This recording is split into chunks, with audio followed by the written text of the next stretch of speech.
Yeah, most of them. I see so cool. And you're good.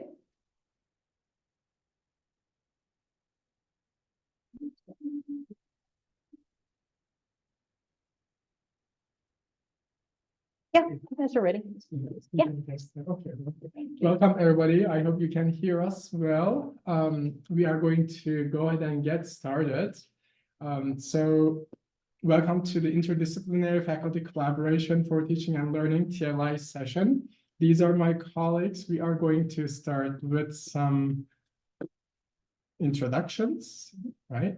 So my name is Ali Yaylali. I am an assistant professor at Eastern Kentucky University. This is my second year ending, and I'm in the TLEL department, and I am teaching different literacy courses. Like next. Yeah. My name is Zhang. I am an associate professor in the English department. I regularly teach the grammar course to English majors and English teaching majors. I also teach the introduction to linguistics classes as well as English as a second language theories class to both undergraduate and graduate students. And I'm originally from China. Jose Juan Gomez-Becerra. I'm an associate professor of Spanish, and I teach Spanish. Yes, and I'm Sara Rico-Godoy. I'm originally from Honduras, and I'm an assistant professor of Spanish at the Languages, Cultures, Anthropology, and Sociology department. I teach Spanish, culture. We teach just like a big array of classes for our undergraduate students in the gen ed or our student majors. So thank you, everybody, for being here. Yes, it's great to see you here. So on April 18th, we conducted a workshop as 4 faculty members plus 11 other faculty guests. And it was a really interesting and good event for us because that allowed us to have meaningful faculty-student interactions in a new context. Mm-hmm. So for all of us, it's important to have meaningful interactions so that undergrad students can navigate undergraduate education, college effectively. So today we wanted to share how the realization of this collaboration and this workshop worked for us, and also share how it worked for our students and other faculty members. So I'm going to start our discussion with some background of our collaboration today. And if you have any questions, please feel free to unmute yourself at any time. It will be more interactive. And we can feel free to engage as much as you would like. So I would like to start with faculty positionality on collaborations. Since I have been on this campus, I've been observing how different faculty members are collaborating with each other, how they are interacting with students and organizing different events. And I am also learning about the culture at Eastern Kentucky University, students, and also, again, teaching and learning context. After I started this career, I realized that you need to position yourself as a certain self or being. A faculty who interacts, builds relationships with students, and who is trying to learn and collaborate. And I think that faculty collaboration, while teaching, can have impact on our interactions as well. So what I mean by is that I personally have benefited a lot from faculty collaborations because you don't just have interaction with students in the classroom, but you can bring other expertise into your classroom or different contexts. So that's why I reached out to my colleagues and asked if they would be willing to collaborate on this event with us. And also, I was thinking about relationship building in the long term with students, and thanks to their willingness, we started collaborating with each other. Please feel free to add yourself, but I wanted to also quickly mention that power differentials are important from faculty perspective, positionality, because in our relationships, students can experience the relationship in totally different ways. And unless you challenge that power relationship, power differentials, dynamics, it's, you know, the way you will have your interaction will be different. And also learning happens in different spaces. So today we will be just connecting to these different messages or different topics throughout the conversation. So before I move forward, I don't know if you wanted to add anything, but if not, this is just a quick overview of our workshop. So we are going to talk how we started and how this worked, and we are going to share our perspectives. So I just wanted to share that while taking these pictures, I was able to hear what like the students were saying, and a lot of them were super interested in the professors that were with them, and like they did stick to the questions in the handout, but not just that, like they had their own questions. And most of the questions, the one I really like the most, I don't know if anyone was going to mention this, but it's like, do you dream in English or Spanish or in your native language? And I think I really like that students ask these questions because they want to connect. So that showed like I wanted to connect with the professors in a deeper level, more than just academic, like something personal, right? Like, hey, what are your dreams like? And so I think it was fun, and faculty were most of them were super happy to answer the questions. I don't think anyone felt, oh, that's a hard question or anything. And so I really did see this while I was going around the room. So it was a pretty nice thing. Mhm. So how did our collaboration start? Please feel free to chime in. So in this visual, we wanted to just show how, you know, collaboration is not necessarily you know, a challenging thing. I mean, it can be realized with some planning. So we decided about, first of all, organizing a workshop like this and apply for a university grant. And it didn't work out for us in the beginning because of the criteria. We didn't apply, but we said we are going to still hold this event, and we will see how it goes, and we'll look at other ways to even crystallize it. And then we applied for the FCT&L programming application together in the vision, and we believe that this would be realized. So we wanted to just not miss this opportunity.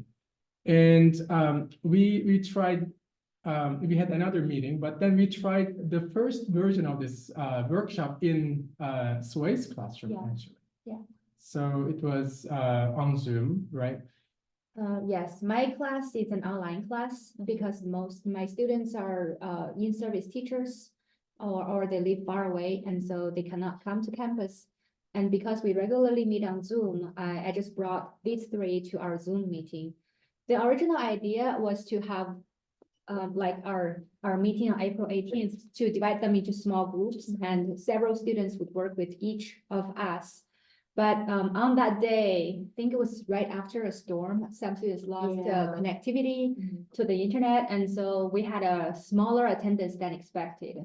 Only 6 or 7 students were able to come to the meeting, and so we decided to stay in the big room instead of splitting into the breakout smaller rooms. And the students actually liked that, hearing multiple perspectives from multiple people instead of having to work with only one faculty member. Yes. So after trying it in Sway's classroom, we further designed the event. We looked at student feedback. So it was actually like a pilot for us because none of my colleagues were really sure about how it would look like. I kind of suggested this to them, and they fully trusted me that this would be a good activity in teaching and learning moment. And then we conducted this workshop on April 18th at El Centro. And I keep calling it El Centro, but you can help me with the full name, of course, if there is anyone who doesn't know that. I think they all know. It's the Bobby Verdugo and Yoli Rios bilingual peer tutoring and mentoring center. That's a long name. It's a lot. Yes. Sure, El Centro. Yes, it's downstairs, right? Room 103. And here we are today, and we are excited to just talk a little further into this collaboration. And I can share a little bit about it in the process. Whenever we're looking for a space to host the event, in thinking what would be the most intentional. Although it came up as, the students wanted a bigger space in their feedback. However, El Centro hosts different events with multicultural communities on campus. So it just makes sense to host this collaboration there, and bring faculty to the space, bring other students that might not have been to the space, so that we start associating the space with multicultural perspectives. Right.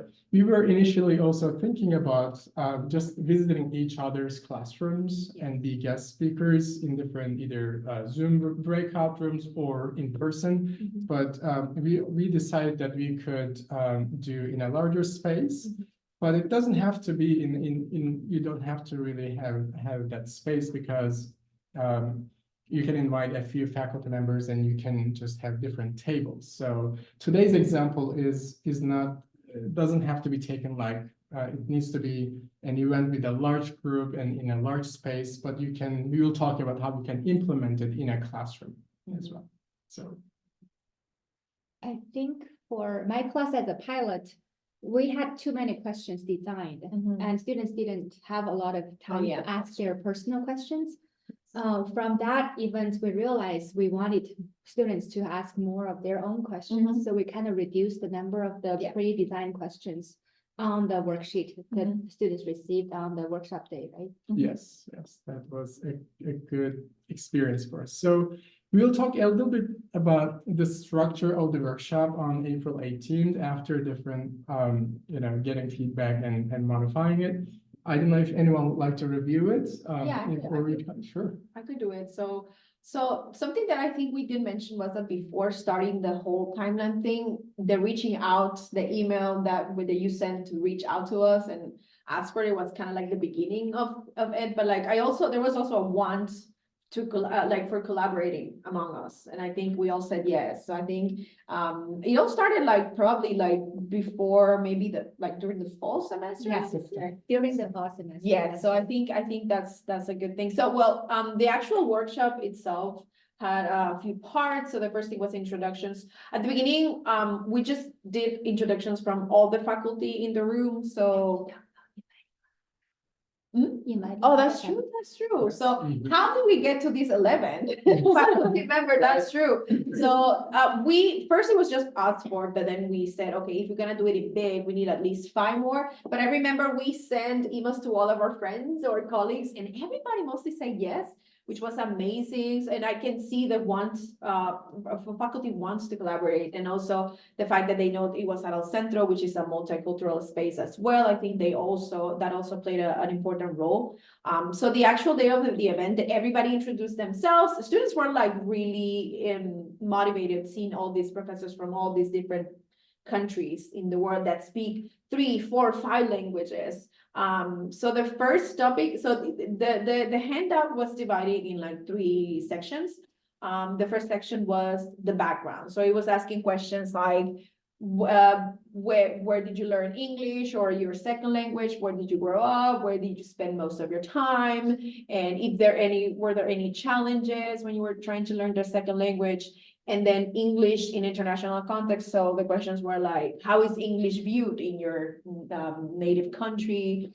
Is it in a positive way or in a negative way? And then, do you know other languages? So I think a bunch of us could talk about knowing a third one, or which ones do you use the most in your house, at work. So that was a really interesting discussion. So students could just read the questions and write down the answers. And I think the part that I enjoyed the most was when we were giving them examples of grammar structures, right? Like in Spanish, this is like this, and in English, this is like this. Even though in Spanish it's very similar to English, we do switch sometimes, like adjective goes first or goes second, things like that. So I really enjoy that part. And then they make questions on their own, and I mentioned the question about the dream because I heard it in a few tables.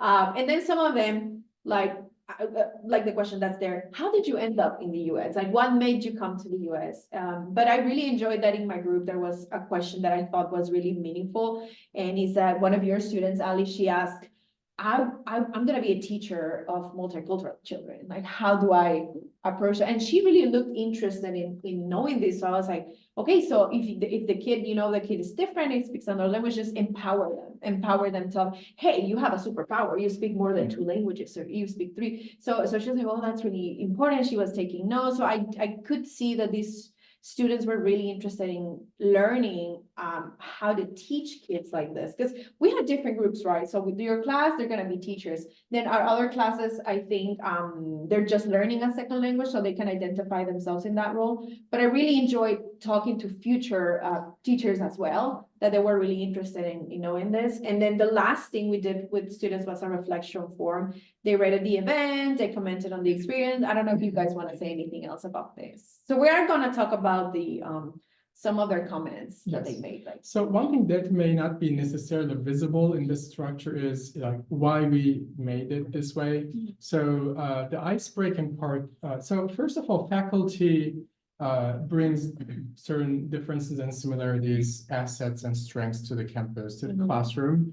And that's something that students may notice, may appreciate, or may not notice, may not know about, or not appreciate. So I think it's important to be able to know students and faculty know each other. So they were also introducing themselves, and we got to learn a little more about them, because students also need to be known. They have their own stories, their own experiences, and like personally, this is just my 2nd year, and just learning about Eastern Kentucky students' cultural backgrounds, socioeconomic conditions, what they go through as a college student. These are all important things to explore about them. So it gave us the opportunity to also learn about them.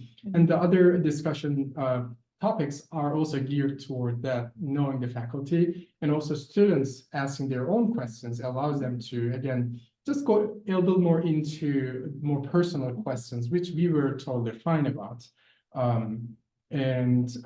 So I think it's important to think about, how you want to really structure the workshop, because our topics were mainly about culture and language. We were able to, our classes. these are all relevant to our classrooms across the board.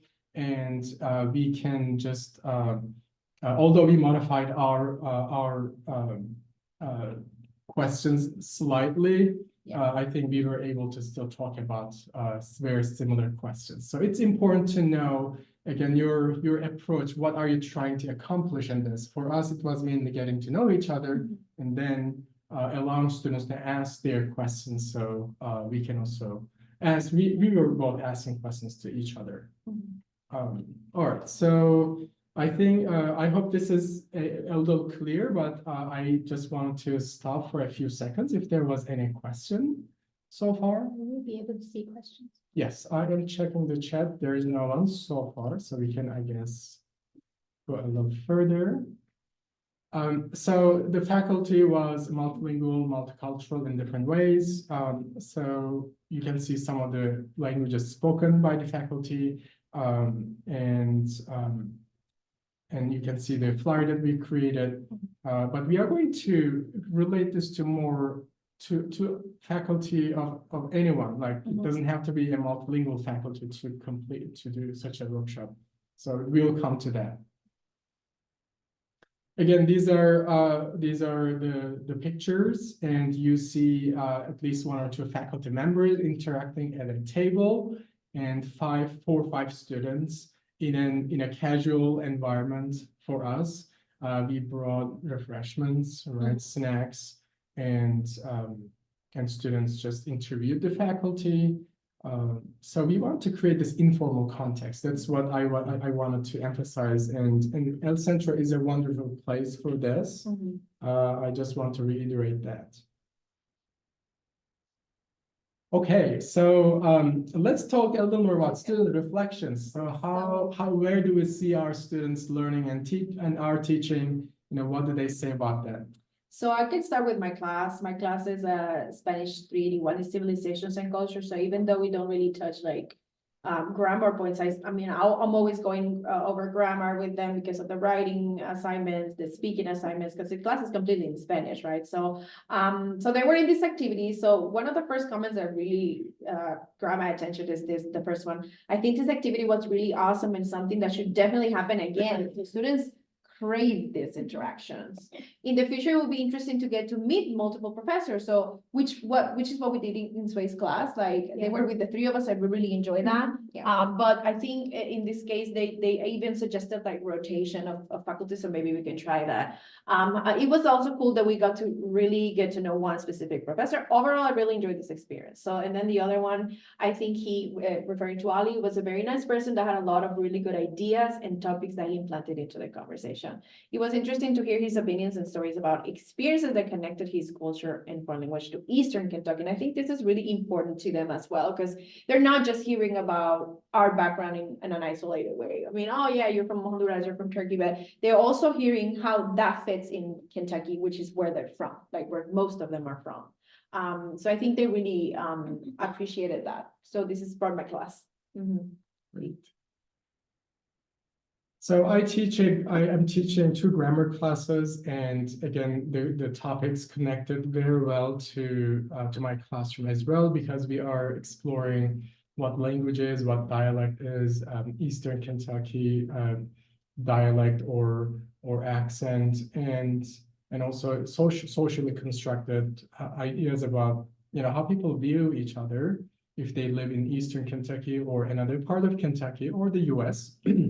And I think this event was although we are looking at a very short amount of student reflections here, I think it had some transformative impact. That's what I'm really interested in, because I want students to interact outside the classroom and just ask more questions about the topics. For example, a student said, the conversation with Sara was eye-opening and allowed me to see things in different ways. This is where I think transformative impact of teaching practices come, and students start to shift or change their perspectives. So that's what I call by transformative. Personally, I've been doing this transformative learning research. So I think seeing shows that students are actually asking questions that may not necessarily come up in every context. So it's great. Also, how various ethnicities utilize language, grammar, and culture. So specific examples was I think helpful. I see that. Also, honesty. I think that's very important, right? In relationships, trusting and seeing that faculty is there to help them. In education, we call this collective self-efficacy. In other words, faculty is collectively helping them for their success. And students notice this. There are faculty members who back us up, and we know that they are doing this for us. So I think, and honesty and just getting to know people at a more personal level helps. And also Kentucky dialect, I learned so much in the past 2 years. I always share my silly stories sometimes, like how I moved from Southwest US to here, and how I experienced, you know, how certain words, sentences, pronunciation vary from there and here, between there and here. So it's been great to just have more conversations, and we opened this to other faculty as well, because you know, faculty coming to Eastern Kentucky definitely notices these, but we need environments, contexts where we can talk. Like when you have a student speaking, let's say coming from the rural area of Eastern Kentucky, and if you notice, like sometimes if you don't understand, like how are you going to respond to that student, and can you have conversations? I think students need these discussions, and also others' opinions. They heard our stories, our experiences, and they shared theirs. So I think this is where impact happens, that transformative impact. Yeah, these are my student reflections. I teach this class. I used this activity for is the English 515 And 7:15 class actually is the ESL theories class. I have 9 students registered for the class. Most of them have language learning experience. Some of them want to teach language. Some of them are already in-service teachers that have students who are ELL learners. So they are very interested in hearing the perspectives from our 3 guests to the class. They were all very excited. They asked a lot of questions. Oh, right? yeah. So they all liked having the 3 of our faculty members to be in the big group so that they can hear multiple perspectives from different faculty members.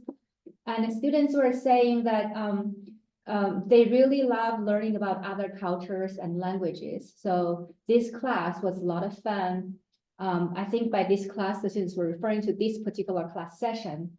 I love learning about ESL experiences because a lot of them are also learning another language or have experience learning another language. And what English learners think about the language, the English language. Some other students liked hearing the first-hand experiences from our faculty members because we are all English language learners, successful ones, right? We would consider ourselves as successful. And students liked hearing different experiences, and they are more aware that everyone has a different language learning experience. Although there may be commonalities, but there are also individual differences. And they liked hearing our different stories in learning the language. Yeah. And I teach Spanish 2 this semester, which is a course that transitions students from intermediate to advanced Spanish. So reflecting about their identity as bilingual speakers is very important to me. And it just worked perfectly with this activity. I chose 3 quotes from the class. This first 2, the first one from Dairi Perez, it shows how revealing this exercise was for students, right? Identifying that there's global perspectives on campus that is not an isolated experience in the region. So for Dairi, it was eye-opening that there's professors from different places in the world at EKU. For Mia Thomas, it's the confidence that comes with being bilingual, right? In the process of developing the language.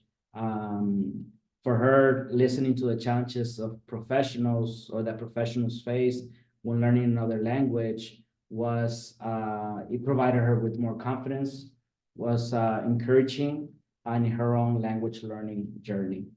So I think these are very 2 you can go to the next one, different experiences from the same background, from the same activity. And the third one, it's the opportunity that we created for students to collaborate across classes, right? From Lydia Harold said it was also fun to collaborate with other students in my class / other classes. As I think Ali mentioned earlier, this is where the transformation happens. We'll talk in a little bit about how this activity reality supports a relationship-rich education on campus. Yeah. All right, so here we would like to talk a little bit about students' other comments in the reflection form that we shared with them. So we can feel free to connect to any of these. Faculty views on accents, because this comes up a lot in my classrooms. What's an accent? What's a dialect?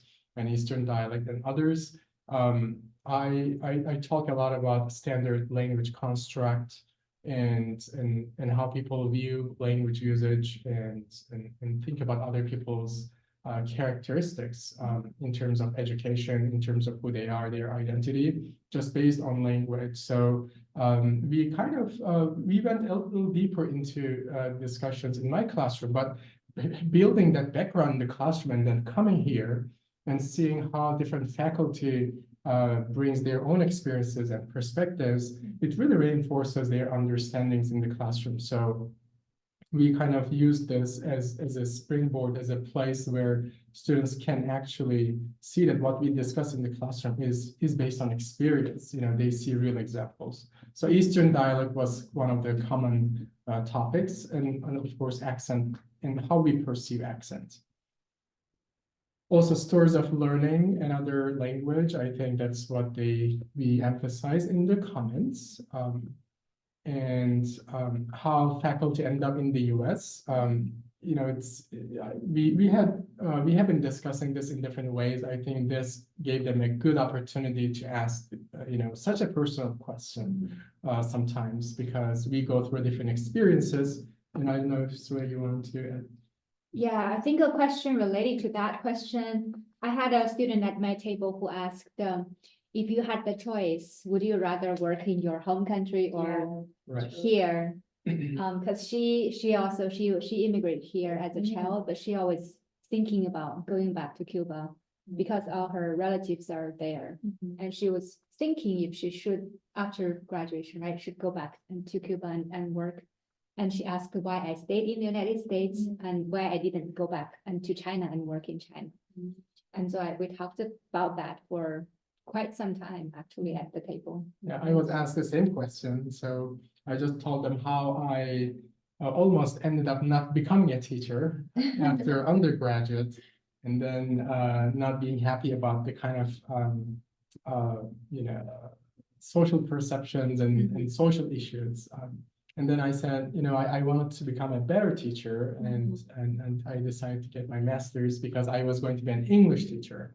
And it connects directly to the context of your country of origin sometimes, you know, why you want to become an English teacher, because English is the dominant second language there. And then, you know, how do you feel about that when you get your degree and go into, let's say, the rural parts of the country or any part where you teach without any experience with the US or any other culture or language, like directly. So, for example, I explained them that it was important for me to practice my English and also develop my you know, theoretical, also practical knowledge of teaching to be able to do a better job. You know, I talked about all of my learning experiences in high school as well. So it became quite personal, and I think they appreciate, you know, how people end up here and make better sense of our experiences, what we bring to the classroom. I think I want to add something, and is that the fact that they enjoy hearing perspectives about international faculty that they can also apply in their lives. Like it gives them a perspective about their own decisions about what they want to do in the future, because they're basically seeing success stories, right, of people who have migrated here and now they're professors, they have families, they have, you know, so I think it's also important for them to see success stories of especially if they're students of color or like, you know, seeing someone that looks like them. I think that's really impactful for them. We compared, contrasted the US and another culture in the conversations, of course, challenges facilitators of living in a different country, what you might expect. And also, they also mentioned the faculty's willingness to be open-minded about topics. And I think we feel very confident that this also, I mean, this context was opening, giving us an opportunity for more open-minded conversations. Student asked me where to get food. True. Like, what's the best place that you would go to? I think they want to do not know that too. That's funny. Yes. All right, so we reached out to the faculty as well. Although it's in a recent event, two of them got back to us, although we had our personal conversations right after the event. And again, we said that pretty much all the faculty agreed to show up for this workshop. We are sharing a couple of comments here. Dr. Pei Gao said that and she's a faculty member in the chemistry department, I think. So it was very engaging experiences, and interdisciplinary faculty collaboration is a very meaningful and productive teaching method. And also students appreciate the diversity in the you know, on the campus, and also Also, we see a lot of, we also get to learn about the diversity that we don't know on campus. So that's very important. And also Dr. Kim, in the Global Hospitality and Tourism program, sorry. He said that it was a fun and interesting experience, so he is willing to join. Yeah, And yeah. pretty You already much asked us, when are you doing it Yeah. again? So when we were collaborating, we didn't ask them to prepare anything. So it's important. We knew that they are busy at this time. So they just showed up, although we shared our handout with them and the questions they would be referring to. So students were leading the conversation pretty much. And I think that also alleviated any kind of, prior preparation time investment in this. But we really appreciate them showing up there. I think the students felt like a sense of like, importance, right? Because they were like leading the They're in conversation, charge, they had the yeah. questions, so I think they felt really good doing that. Yes. And they didn't complain about the space. I mean, there were like about 4 to 5 students in the room, about 10, 12 tables, and they really enjoyed it. Yeah. So, Some students said they wished there were It's because of the larger space, noise. yeah, because Yeah. it's kind of hard to hear Yeah, if they were kind of sitting far away from I guess so, yeah, that's the true. professor. Yeah, and collaboration, it's a valuable experience for students, for faculty, right, in multiple ways. I mean, we've seen it from the students' feedback, right, from faculty's comment. It helps to improve sense of belonging. And as international faculty, I think it's very important, right, to give value to this global perspectives, right, and the learning that comes with global perspectives. And also to have opportunities where as international faculty can come together and share that. So we think that this collaboration benefits the campus community in multiple ways. Faculty in the sense of belonging at EKU, for students, as we've seen from their comments, it's valuing the collaboration with one another, learning from other experiences, improving their linguistic self-esteem or their languaging self-esteem. And in context, this is part of the high impact practices that it's redundant, but that we practice at EKU, creating community-based learning, right? We bring this international community that we have on campus as an asset for students, and we make it available. Students had the opportunity to ask a big question in life, like in the principles of student success is one of those principles, right? What they asked Sui about if you wanted to teach, or why would you stay and teach it in the US, or why not go abroad? That's a big question for students about their lives, right? Yeah. Creating significant relationships that could become a web of support for them, asking someone, where do I go to eat, or where could I find resources? Last week, we were at a training with another group of colleagues, forced leadership training for students. And one of the students that was in your class recognized me. And she was like, oh, you came to our class over Zoom. Wow. And that's important because now I saw the student, it's the student that we Oh, saw. that we saw right now. And now we Yeah. recognize each other, right? Yes. Now this student has another person to talk to reach out if there's any concerns or anything. So this is our approach, right? Creating a relationship-rich education where students can experience genuine, welcome, deep care, where they're inspired to learn, and where they're able to build webs of significant relationships so that they can continue exploring the questions of meaning and purpose to their lives and their careers. Yes. And thank you for sharing this great resource. that's really This is wonderful. So now we want to we discussed a little bit more about the implications and other aspects. Would you like to? First, I want to ask, so the people, either the people that are here or the Zoom folks, I want to ask, how many of you, so you can either turn on your cameras and raise your hand or raise the little hand.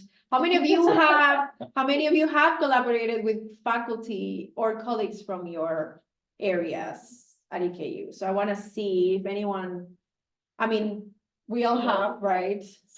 I want to see people on Zoom if they, okay, I see Annette, okay, nice. Maybe the rest, I know Randy has. Okay, so this question was just to see like if like, because this is definitely not a common thing. I mean, we were just talking about that last week, how it seems to be common, but it's not really. So why did I put teamwork makes the dream work? It's because I think collaborating is the best way to achieve so many of our goals here in EKU and with our students. So we are an asset, like for everybody, right? So we can increase opportunities like this, and this being just focused on language and culture is still encouraged a cross-disciplinary collaboration because we're all from like different backgrounds and we're all international faculty and etc. But we teach different things and we have different population of students. And so I think these interactions are really important, and it challenges that like power and dynamic relationship, like students and faculty. So the fact that students are seeing faculty in these spaces make faculty be more accessible and more approachable. They're like, oh, I have seen that professor, but I've never talked to him because, oh my God, he's so scary, right? Yeah, because we're professors. So I think that doing this in informal context is really important. But I think that comes with being in a group of faculty, being in a team. And you can go to the next slide if you want. So how to adapt this to your areas. So we, like Ali mentioned, we did it because it was relevant to us in our classes. But you can definitely adapt this in your fields of study. So what you should do first is consider major learning milestones in your class. So please feel free to jump in if you need to say anything. And then first you have that and you have a background building in your class, and then you invite faculty to extend the discussion, because we all did, like we all talked to our classes before, like, hey, this conversation about language is going to happen, but you know about language, what is language learning important to you? And then at the end, I would say the best thing to do would be to create an assessment form for students. Either it was a reflection or they have to write an essay, because we also talked about what we were going to have our students do.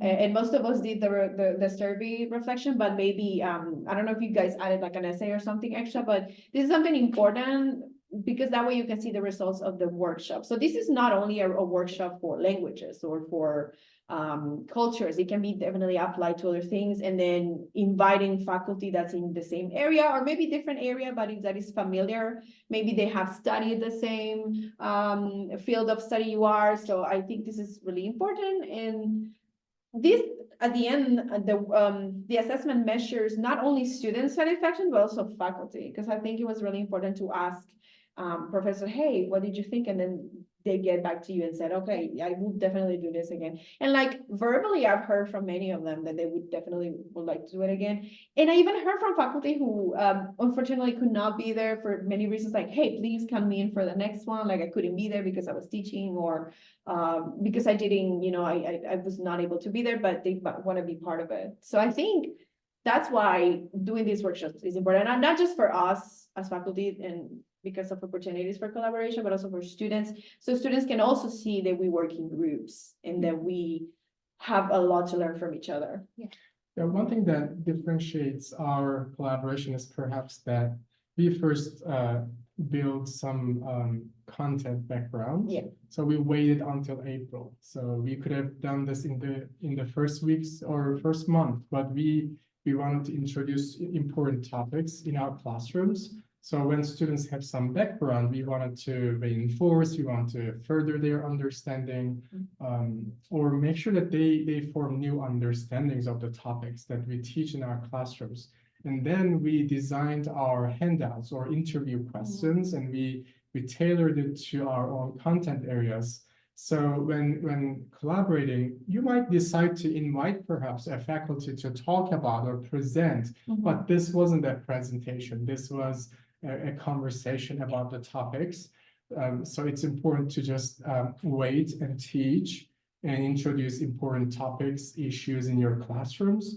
And when you are doing it, of course, it doesn't have to be in a large space. Instead, you can create tables in your classroom or stations, you can call them, And then faculty can, with different expertise areas, can come and speak to that topic specifically. So it's possible to do it in one classroom context or a panel format where, 2 or 3 faculty can talk about it.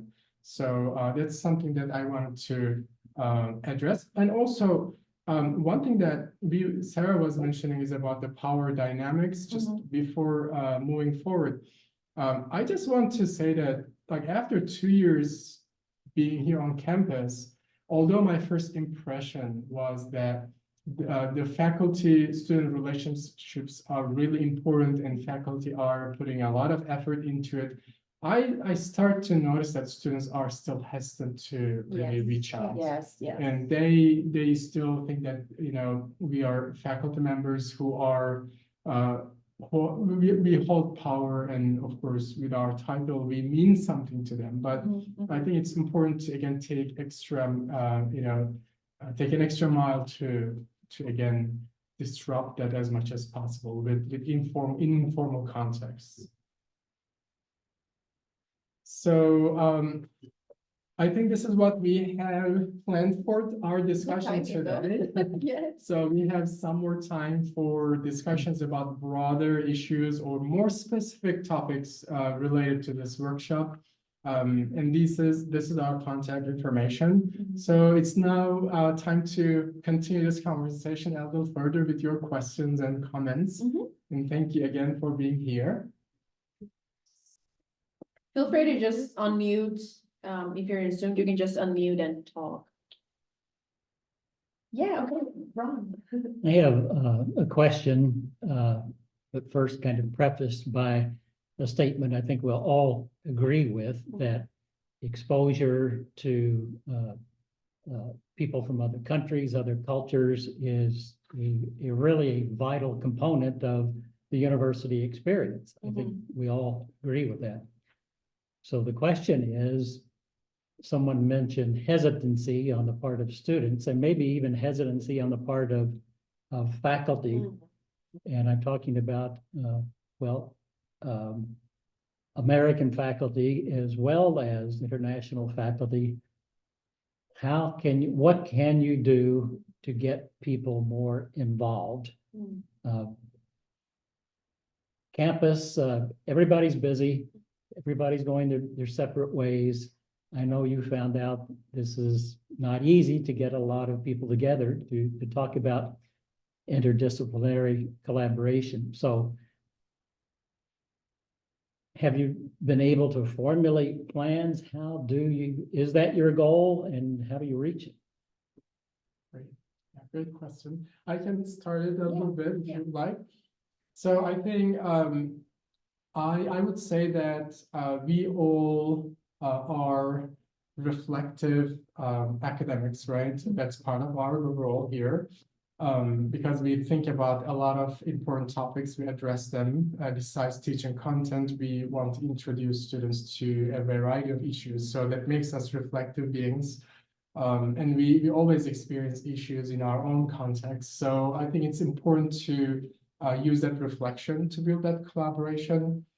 So when I was, for example, envisioning this kind of event, and I should go a little back because I tried a similar event several times at a different institution with my colleagues. So this is like a continuation of that with faculty this time, and I was a student back then. So I think it's important to think about those important issues and how you can address them and just take initiatives, just being a little proactive. For me, just when I was a graduate student, until like 2 years ago, it was important for me to engage and engage multilingual faculty and also use their expertise and show them that they have assets. But at the same time, I was also speaking to my students. You have assets. You are building assets by developing your understanding of topics, your understanding of second language learning, or understanding of social issues, language and dialect related issues. So it's important to, again, just address just be a little more intentional about addressing those issues. Don't give up and reach out to some people who can be good participants for your collaboration across campus. If you give up, then that's why we showed the timeline of our collaboration. It was just a few meetings, and this faculty is wonderful. And there are people out there who are willing to participate, as long as you make it a meaningful activity or relevant activity or idea to them. Otherwise, of course, it may not be successful. So I don't know if this answers that, but there might be some other ways to do it as well. Yeah, and I think you're right. The biggest challenge for this collaborations, it's the amount of work, right, that we have to be completing through the semesters as faculty. And then also the scholarship culture or the scholarly culture, right, that many times we get caught up in doing our research and we don't see these collaborations as scholarship. Yeah. Right. However, in some ways to change that, I mean, the FICTO, the Center for Teaching and Learning, proposes that scholarship of teaching and learning, right? So I think it's just promoting that scholarship of teaching and learning that can encourage other faculty to tap into collaborations as a means of either their PMT process or just their scholarship in general could be one. And the other one, which is the one that I think is the most effective, it's having already structured opportunities for faculty to participate. Yeah. So for example, honestly, this made it a lot easier for me to participate. Yeah, same. Because it was already, Ali already had brought a big chunk of the structure. And I think that was very important. Otherwise, I would have been almost saying I wasn't able to participate because I was doing a lot of other stuff. So I think, having already structured events or programming for faculty to come into, it's crucial. Reaching out to faculty, it's crucial, right? I feel that faculty are willing and are wanting to engage with students. The difference maker would be having an institution that has this structured opportunities for faculty to seamless just come in and participate, rather than expecting for faculty to create these opportunities over and over again. You had some really nice comments, student comments for each of you from the workshop. So I'm kind of wondering, are students more receptive to what you're trying to do, or faculty more receptive, or is there a difference? I think it's very similar. Like, I think it's at the level, I would say, was the same, because faculty said yes immediately. And I guess it's because Ali had a clear idea and he was super clear on the email of what was going to happen. They even saw the handout beforehand. And I think they were interested, okay, I don't have to prepare anything, but I will answer the questions. And I think they also enjoyed the part that they were going to be interacting with students. Honestly, if someone invites me and says there's going to be students there and you could talk to them, I'll be like, yes. Like, I think both students and faculty crave these interactions. And I think it's because no students are in their classes only with the same professors, and we are with all classes only with the same students. But the moment we can interact with students from other areas, I think it's like a great opportunity. And like Jose Juan said, everything was already, even the plates, everything, they just have to go in and sit. And I think that's what made this successful, the fact that they said yes. So I do think it's the same level of risk. Like, they're very receptive, but this is something I don't think I knew before this event, how receptive both faculty and students were to this. Because we were thinking about students when we were designing this workshop. We were thinking how students were going to benefit from talking to faculty members who are from different cultural and language backgrounds. But as Sara said, when we emailed the faculty members on campus, we almost got an immediate yes from most people. Those ones who cannot attend are because of conflicts in their schedule. No one said, no, I cannot come to this because my life is too busy. Right. Sometimes there's a gap between saying yes and actually doing. Right. We from the chemistry department pay, she does not teach on Tuesdays and Thursdays. And this workshop happened on a Thursday. And she lives in Lexington. She drove down to campus to be able to participate in this 1 hour activity. That means she really wanted. Yeah, when she doesn't have to come down to Richmond at all on Tuesdays and Thursdays. And particularly with a topic around international faculty, there's not a lot events celebrating this asset that we Yes. have at EKU. I Sure. mean, recently, if I'm not mistaken, the international night was canceled, Yeah. international dinner. Sadly. Right? But the thing is that even in the past, so international faculty seem to be marginal to what's going on campus. So, any opportunity that comes up, people are willing to Yeah. leave what they're doing Yeah. to come and participate, right? And I think, and now extending it out, not only with international faculty, just creating these spaces, structuring these interactions so that faculty can come in a personal connection. Also it's useful, right? Because, or helpful in increasing engagement. So I think the fact that it was personal, it meant more Yeah. to people, to faculty participating. So. Yeah. Hopefully there'll be more events. Thank you. Yeah, we definitely want to do So we this. have a few more minutes. If anyone else has any questions, please feel free to unmute yourself. In the Zoom. Or in the chat as well. Do you have access to the chat already? Yes, I do. Currently, we don't have any questions, but please reach out to us. Yeah. Let us know. Thank you again for being here. We can talk more about, adapting it to different disciplinary areas. We can give some comments. Of course, it might seem like a fine, perfectly working plan here. There are, of course, discussions about, how to crystallize the activity, what to put in the interview, etc. So we can assist with that if you'd like to reach out to one of us, and we are kind of experts in this right now.